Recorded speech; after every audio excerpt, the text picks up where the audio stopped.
Bienvenue de notre chaîne French Trail. Aujourd'hui, notre sujet est le plus-que-parfait. Today, the thing we are going to study is plus-que-parfait. We already have done the Passé Composé, the Imparfait in detail.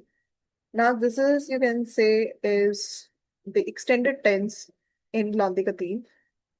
And for this, after doing this, the past session would be finished.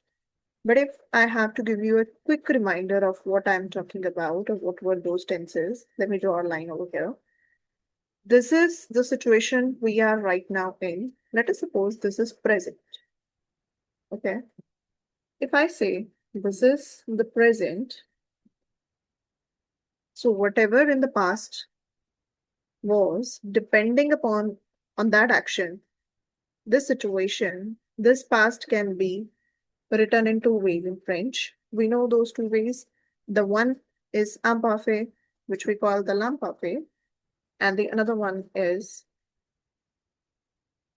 passé composé. Now we already have done those, so you can just explore and you can see what their usage were when we have to use them. That's a good reminder for you. I would actually strongly recommend to watch those videos before we do this. So l'imparfait, le passé composé, both are the tenses of the past, basically. Today, what we are going to do is considered to be the past of past. Now, suppose करो अगर मैं present की बात कर रही हूँ that I am teaching, so I'm somewhere here in the present. I was teaching, I am in the past, and because it was a continuous action in the past, so that will contain l'imparfait. However, if I say I taught in the afternoon, in the morning, like this. So I'm submitting that action. That is a termination. So it will be passé composé, but obviously both the actions were in the past. Today, what we are supposed to do is the, in short, past of past. Plus-que-parfait is somewhere known as the past of past. This is what we are supposed to do today. Now, making it more easier for you to understand, past of past simply means that if two actions were simultaneously going on in the past, the action which was taken first is going to be your plus-que-parfait. And the action coming after that could be imparfait or passé composé depending upon the situation. Let's take an example over here. I was eating the chocolate that you gave me yesterday. Or I was reading the book that you gave me last month. Out of these two actions, I think first you gave me the book and then I started reading it. So the book given or book receiving action was the first action which has to be conjugated in plus-que-parfait. And the second action coming afterward, depending upon if I'm using the ing form of the past, I was reading, you will take l'imparfait. And if I'm using the composite form of it, like I read the book that you had given me last month, that would be the passé composé, because now it is showing you the summation of the action. This is pretty easy to remember. So in short, plus-que-parfait indicates a past action that happened before another past action. That is the indicator of the plus-que-parfait in a sentence.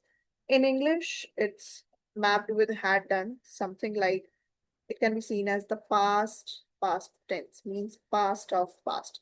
So if I go according to the lineage, today you are the present, your father is something referring to the l'imparfait or passé composé, the first generation past, and your grandfather, who is the past of the past, is somewhat the plus-que-parfait. You want to remember it like that. Now coming to the point that how it is formed, it's quite easy, very, very easy. As I'm telling you the reference that this is the past of past, that means both the past tenses have their role to play. Now to form plus-que-parfait, we use the form of avoir and être in the imperfect. Make the note of this point. we are using avoir, être in imparfait form as a auxiliary. Suppose that just like applying the rule of the passé composé, we put the past participle of the main verb. Now, firstly, let's review the être. So we know for être, it should be j'étais, tu étais, elle était, nous étions, vous étiez, ils étaient, elles étaient. Okay. Whereas for the avoir, it should be j'avais, tu avais, il avait, nous avions, vous aviez, ils avaient. These are the auxiliary, these are the helping verbs which are going to be there every time. Just like we used to make the structure of the passé composé, only the difference is in passé composé, être और avoir अपनी present form में conjugate होता था.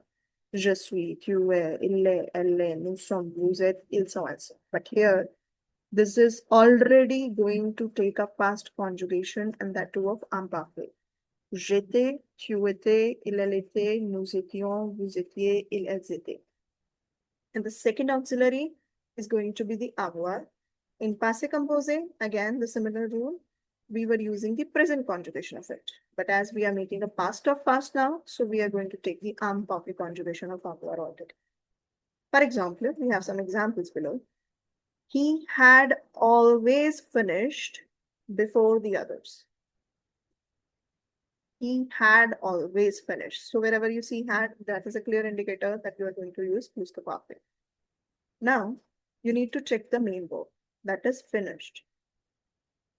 As we used to decide in passé composé कि कौन सा auxiliary लग रहा है, because of the help of Dr. Mrs. Vanditram, you will be able to identify it very clearly.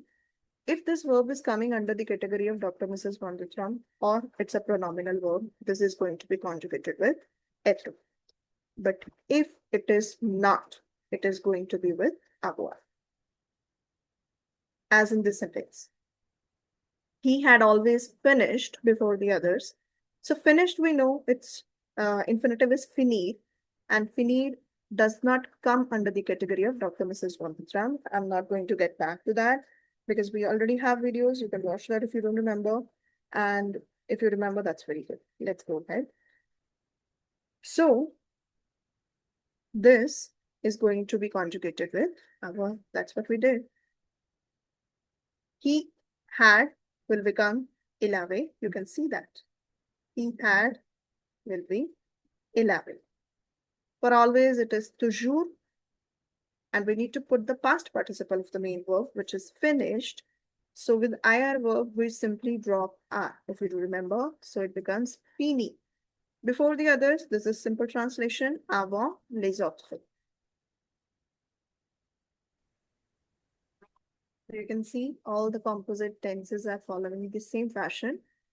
Just now, the conjugations of the auxiliary, the helping verb will change, and past participle categories are going to be same. वही जो हमने passé composé में सीखा था, वहाँ भी main auxiliary तो लगती थी या être की conjugation या avoir की. Suppose that on ajoute the past participe passé, past participle, okay? First we are done. Then we are going to do the last one because that is with être. Rest you will do. She had departed without leaving an address. Now departing is partir. And we know partir come under Dr. Mrs. Vanditram.